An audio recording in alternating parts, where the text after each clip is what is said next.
எல்லா விஷயத்திலையும் எடுத்துட்டோம்னா ஒரு பொருள் நமக்கு மட்டும் சந்தோஷத்தை கொடுக்குது அப்படின்னா அதுல முடிவு பண்ணிட்டா அடுத்தவங்களுக்கு அதனால கஷ்டம் இருக்கு.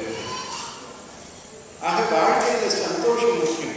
அந்த சந்தோஷம் எப்படிப்பட்டதா இருக்கணும்னா நீங்க விரும்புகிற சந்தோஷம், நீங்க அடைகிற சந்தோஷம் உங்களோட சேர்ந்து மற்றவங்களுக்கும் அது எப்படிப்பட்டதா இருக்கணும்?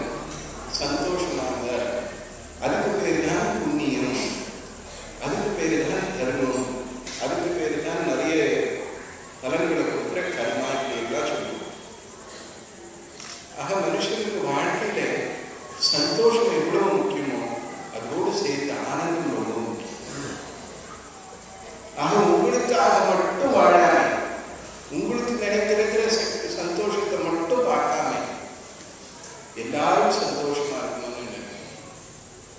ஆக தனிப்பட்ட ஒரு சந்தோஷம் வரும் பொழுது அது ஒரு மனுஷனை வளர்க்காது, அவனுக்கு அமைதி கொடுக்காது, அவனுக்கு பல கஷ்டங்களை கொடுத்து பல பிரச்சனைகளை கொடுத்து அவன் வாழ்க்கையில நிம்மதி இல்லாம படும். அவன் சந்தோஷம் ஆனந்தமா பார்க்கணும். நாம சந்தோஷப்படணும், அதோடு கூட நம்மளால முடிஞ்ச அளவுக்கு மற்றவர்களையும் சந்தோஷப்படுத்தணும்ன்ற எண்ணம் வரும்பொழுது தான் அந்த வாழ்க்கை பூர்ணத்துவமாகும், அந்த வாழ்க்கைக்கு ஒரு உண்மை அடையும்.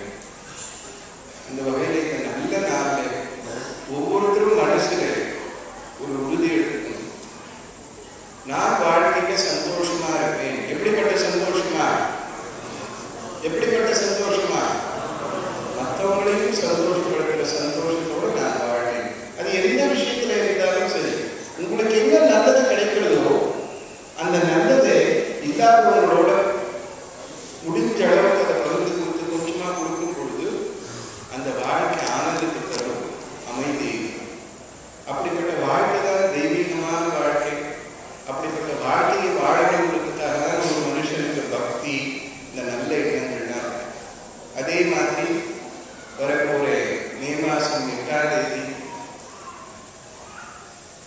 அம்மாவுடைய அவதார விழா, பீடத்தினுடைய 18வது ஆண்டு விழா. வழக்கமா ஒரு வீடு குடி போகிறோம், ஒரு நல்ல காரியம் செய்கிறோம், வீட்டுக்கு பூமி பூஜை போடுறோம், இப்படி எந்த நல்ல காரியம் பண்ணணும்னாலும் முதல்ல ஒரு நல்ல நாளை பார்ப்போம்.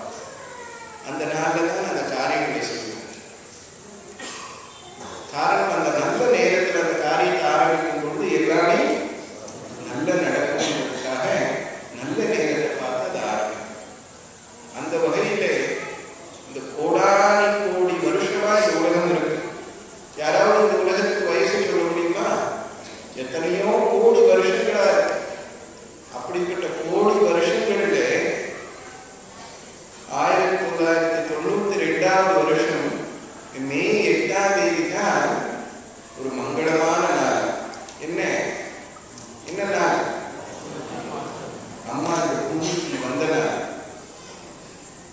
ஆக மனுஷங்களெல்லாம் குறிக்கிற ஒரு முகூர்த்தமே எல்லா நல்லதை கொடுக்கணும் பொழுது 365 நாள்ல ஒரு நாள் அம்மா குறிச்சு அந்த மே மாசம் 8ஆம் தேதி குறிச்சிருக்கான பொழுது அந்த நாள் எப்படிப்பட்ட நாளா இருக்கும்? விசேஷமான நாளா இருக்கும், மங்களமான நாளா இருக்கும், சக்தி நாளா இருக்கும். அதனாலதான் அந்த நாளை ஒவ்வொரு வருஷமும் கொண்டாடுறோம். இந்த வகையில இந்த வருஷமும் அம்மா உங்க கையால மஞ்சள் நீரால் அபிஷேகம் செய்யற பாக்கியம் கிடைச்சிருக்கு. இந்த சந்தர்ப்பத்தை